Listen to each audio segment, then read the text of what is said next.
ഇന്ന് നമുക്ക് സ്പൈസി ആയിട്ടുള്ള ഒരു കൊറിയൻ ഡിഷ് പഠിക്കാം. ഇതിന്റെ പേര് ഡൂബോജുരിൻ, അതായത് ബ്രേസ്ഡ് ടോഫു. ടോഫു എന്ന് പറഞ്ഞാൽ എല്ലാവർക്കും അറിയാലോ, സോയ് മിൽക്കിൽ നിന്ന് ഉണ്ടാക്കുന്ന പനീർ പോലെയുള്ള ഒരു വസ്തുവാണ്. പക്ഷെ നമുക്ക് എല്ലാവർക്കും അത് ആക്സസിബിൾ അല്ലാത്തതുകൊണ്ട് ഞാൻ ഇപ്പോൾ ഈ ഒരു ഡിഷ് ഉണ്ടാക്കിയിരിക്കുന്നത് നമ്മുടെ നോർമൽ പനീർ വെച്ചിട്ടാണ്. ഇത് വളരെ ടേസ്റ്റിയാണ്, ഉണ്ടാക്കാനും ഈസിയാണ്. നമസ്തേ, ഞാൻ ധന്യ. ഇത് വെജ് കേരള. എല്ലാവർക്കും വെജ് കേരളയുടെ ഒരു പുതിയ വീഡിയോയിലേക്ക് സ്വാഗതം. വീഡിയോ ഇഷ്ടപ്പെട്ടാൽ ലൈക്കും കമൻറ്റും ഒരു ഹൈപ്പും കൂടെ തരാൻ മറക്കല്ലേ. ഈ ഒരു ഡിഷിന് വേണ്ടി ഞാൻ എടുത്തിട്ടുള്ളത് 200 ഗ്രാം പനീറാണ്. ഏത് ബ്രാൻഡായാലും കുഴപ്പമില്ല. ടോഫു നമുക്ക് സോഫ്റ്റ് ആയിട്ടുള്ളതും കിട്ടും, പിന്നെ കട്ടിയുള്ളതും എക്സ്ട്രാ കട്ടിയുള്ളതായിട്ടും കിട്ടും. പക്ഷെ പനീർ എപ്പോഴും ഒരു സോഫ്റ്റ് ആയിട്ട് തന്നെയാണ് നമുക്ക് കിട്ടാറുള്ളത്. അതുകൊണ്ട് കുറച്ചൊരു ഫേംനെസ് വരുത്താൻ വേണ്ടി നമുക്ക് ആദ്യം പനീർ ഒന്ന് പ്രിപ്പയർ ചെയ്തെടുക്കാം. ഇതിലേക്ക് ഒരു 1.5 ടീസ്പൂൺ കോൺ സ്റ്റാർച്ച് ചേർക്കുന്നുണ്ട്. കോണിന്റെ പൊടി ഉണ്ടല്ലോ അത്. കൂടെ തന്നെ ഒരു 1/2 ടീസ്പൂൺ ഉപ്പും കൂടെ ചേർക്കുന്നുണ്ട്. ഇത് നന്നായിട്ട് മിക്സ് ചെയ്ത് കൊടുക്കാം. ഇത് ചേർക്കുന്നതിന് മുന്നേ പനീറിലെ വെള്ളം കളയൊന്നും വേണ്ട കേട്ടോ. കാരണം നമ്മൾ ചേർക്കുന്ന കോൺ സ്റ്റാർച്ച് പനീരിൽ ഒന്ന് കോട്ട് ചെയ്ത് കിട്ടണമെങ്കിൽ ആ വെള്ളം നമുക്ക് ആവശ്യമാണ്. അതിനുവേണ്ടി എക്സ്ട്രാ വെള്ളവും ചേർക്കേണ്ട ആവശ്യമില്ല കേട്ടോ. പനീരിലുള്ള ആ മോയ്സ്ചർ മാത്രം മതി. പനീറിന് ഒരു 2 മിനിറ്റ് റെസ്റ്റ് കൊടുത്തതിന് ശേഷം നമുക്ക് തവയിൽ വെച്ച് ഇതൊന്ന് ഫ്രൈ ചെയ്തെടുക്കണം. അതിനുവേണ്ടി ഒരു തവ മീഡിയം ഫ്ലെയിമിൽ വെച്ചിട്ടുണ്ട്. ഇതിലേക്ക് ഒരു 2 ടേബിൾ സ്പൂൺ വെളിച്ചെണ്ണ ഒഴിച്ചു കൊടുക്കുകയാണ്. വെളിച്ചെണ്ണ പോലെ മൈൽഡ് സ്വഭാവമുള്ള ഏതെണ്ണ വേണമെങ്കിലും ഉപയോഗിക്കാം കേട്ടോ. കൊറിയൻസ് യൂസ് ചെയ്യുന്നത് മൈൽഡ് ആയിട്ടുള്ള എള്ളെണ്ണയാണ്. നമ്മുടെ എള്ളെണ്ണ കുറച്ച് സ്ട്രോങ് ആണ്, അതുകൊണ്ട് അത് ഉപയോഗിക്കണ്ട കേട്ടോ. ഇതപ്പം പനീർ ചേർത്ത് കൊടുത്തിട്ടുണ്ട്. ഒരു വശം പാകമായി കഴിഞ്ഞാൽ മറുവശത്തേക്ക് മറിച്ചിട്ട് കൊടുക്കുക. ഞാനിത് ഡീറ്റെയിൽ ആയിട്ട് കാണിക്കുന്നില്ല, നിങ്ങൾക്ക് എല്ലാവർക്കും പനീർ ഫ്രൈ ചെയ്യാൻ അറിയാമല്ലോ. ഏതെങ്കിലും 2 വശം ഒന്ന് മുരിഞ്ഞു കഴിഞ്ഞാൽ നമുക്കിത് പാനിൽ നിന്നും മാറ്റാം.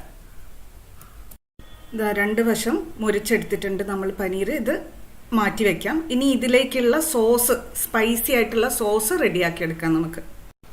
അതിനുവേണ്ടി ഒരു ബൗൾ എടുത്തിട്ടുണ്ട്. അതിലേക്ക് നമ്മൾ ആദ്യം ചേർത്ത് കൊടുക്കുന്നത് സ്പ്രിംഗ് ഒനിയൻ ആണ്, അതിന്റെ പച്ചഭാഗം. സ്പ്രിംഗ് ഒനിയൻ എല്ലാവർക്കും അറിയാലോ, ഫ്രൈഡ് റൈസിലൊക്കെ ചേർക്കുന്നത്. ഒരു 3 ടേബിൾ സ്പൂൺ എടുക്കാം. അടുത്തതായി ചില്ലി ഫ്ലേക്സ്, ചതച്ച മുളക് 1 മുതൽ 1.5 ടേബിൾ സ്പൂൺ വരെ ചേർക്കാം, അല്ലെങ്കിൽ നിങ്ങളുടെ സ്പൈസ് ലെവലിന് അനുസരിച്ച്. പക്ഷെ മിനിമം 1 ടേബിൾ സ്പൂൺ എങ്കിലും വേണം. മധുരത്തിനായിട്ട് ശർക്കര, പഞ്ചസാര അല്ലെങ്കിൽ ബ്രൗൺ ഷുഗർ, ഇത് ഏത് വേണമെങ്കിലും എടുക്കാം. ഞാനിവിടെ 2 ടേബിൾ സ്പൂൺ ശർക്കരയാണ് എടുത്തിട്ടുള്ളത്. ഒരു നിറത്തിന് വേണ്ടി കശ്മീരി ചില്ലി എടുത്തിട്ടുണ്ട്, ഒരു 3/4 ടീസ്പൂൺ. വെളുത്ത എള്ള എടുത്തിട്ടുണ്ട്, 1 ടേബിൾ സ്പൂൺ. ഇത് ഇപ്പം നമ്മുടെ സൂപ്പർ മാർക്കറ്റിലും സാധാരണ കടയിലൊക്കെ അവൈലബിൾ ആണ് കേട്ടോ.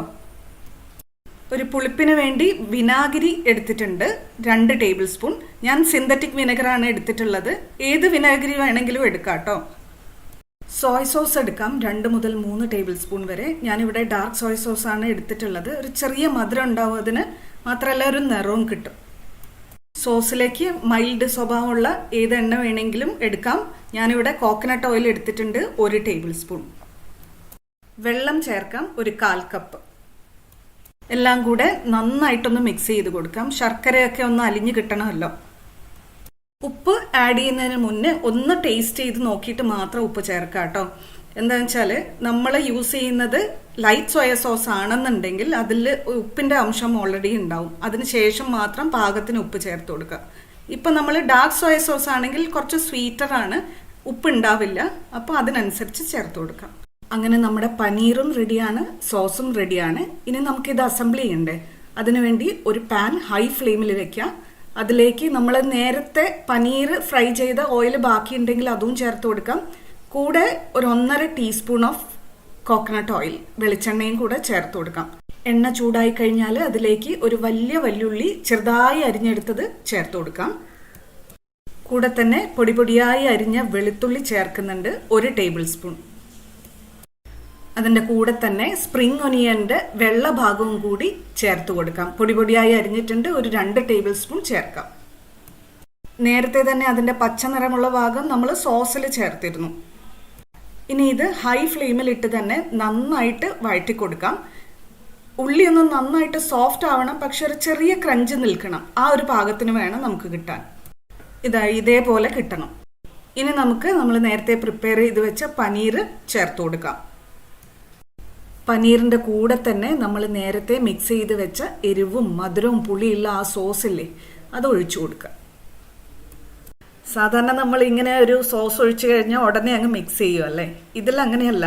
പനീർ കഷ്ണങ്ങളെല്ലാം ആ സോസിൽ ടച്ച് വരുന്ന വിധം ഒന്ന് അറേഞ്ച് ചെയ്ത് കൊടുക്കുക. എന്തിനാ ഇങ്ങനെ ചെയ്യുന്നതെന്ന് വെച്ചാൽ പനീർ ആ സോസിനെ അതിനുള്ളിലേക്ക് വലിച്ചെടുക്കുകയും വേണം, ആ സോസിൽ ഒന്ന് കോട്ട് ചെയ്ത് കിട്ടുകയും വേണം. അതിന് വേണ്ടിയിട്ടാണ്. ഇനി അടച്ചു വെച്ച് ഒരു 5-6 മിനിറ്റ് നേരം ലോ ഫ്ലെയിമിൽ ഇങ്ങനെ തന്നെ കിടക്കണം. ഇതിനാണ് ബ്രേസിംഗ് എന്ന് പറയും. 5-6 മിനിറ്റ് കഴിഞ്ഞ് അടപ്പ് തുറക്കുമ്പോൾ നിങ്ങൾക്ക് കാണാം ആ സോസ് ഒന്ന് നന്നായിട്ട് ഒരു തിക്നെസ് വന്നിട്ടുണ്ട്. പനീർ കുറേയൊക്കെ സോസിനെ വലിച്ചെടുത്തിട്ടുണ്ടാവും. അതിൻ്റെ ഉള്ളിലേക്ക് ഒരു ലെയർ ഓഫ് കോട്ടിങ്ങും വന്നിട്ടുണ്ട് പനീറിന്. ഒന്ന് ഇളക്കി കൊടുത്തതിന് ശേഷം 1 മിനിറ്റും കൂടി തുറന്നു വെച്ച് വേവിച്ച് കഴിഞ്ഞാൽ ആ പനീറൊക്കെ സോസിൽ ഒന്നും കൂടി നല്ലോണം പെരണ്ട് കിട്ടും. ആഹാ, ദാ ഇതേപോലെ പനീർ ഒന്നും കൂടി നന്നായിട്ട് സോസിൽ പെരണ്ട് വന്നിട്ടുണ്ട്. ഇനി നമുക്കിത് അടുപ്പത്തുനിന്ന് മാറ്റി വയ്ക്കാം. ഇനി നിങ്ങളിത് സെർവ് ചെയ്യുന്നത് ഗസ്റ്റിന് വേണ്ടിയിട്ടാണെങ്കിൽ മേലെ കുറച്ച് സ്പ്രിംഗ് ഒനിയൻ്റെ ആ ഗ്രീൻ പാർട്ടോ കുറച്ച് സെസമേ സീഡ്സോ ഒക്കെ വെച്ച് ഗാർണിഷ് ചെയ്യാം. വളരെ ടെംപ്റ്റിംഗ് അല്ലേ ഇത് കാണാൻ തന്നെ. കഴിക്കാനും ഭയങ്കര ടേസ്റ്റി ആട്ടോ. ഉണ്ടാക്കാനും വളരെ ഈസിയാണ്. ഒരു 5-6 മിനിറ്റ് മതി. അപ്പോൾ എല്ലാവരും ഇത് വീട്ടിൽ ട്രൈ ചെയ്ത് നോക്കൂ കേട്ടോ. എന്നിട്ട് ഫീഡ്ബാക്ക് തരൂ, കമൻറ്റിലിട്ടാൽ മതി. Thank you for watching. Dhanya from veg Kerala.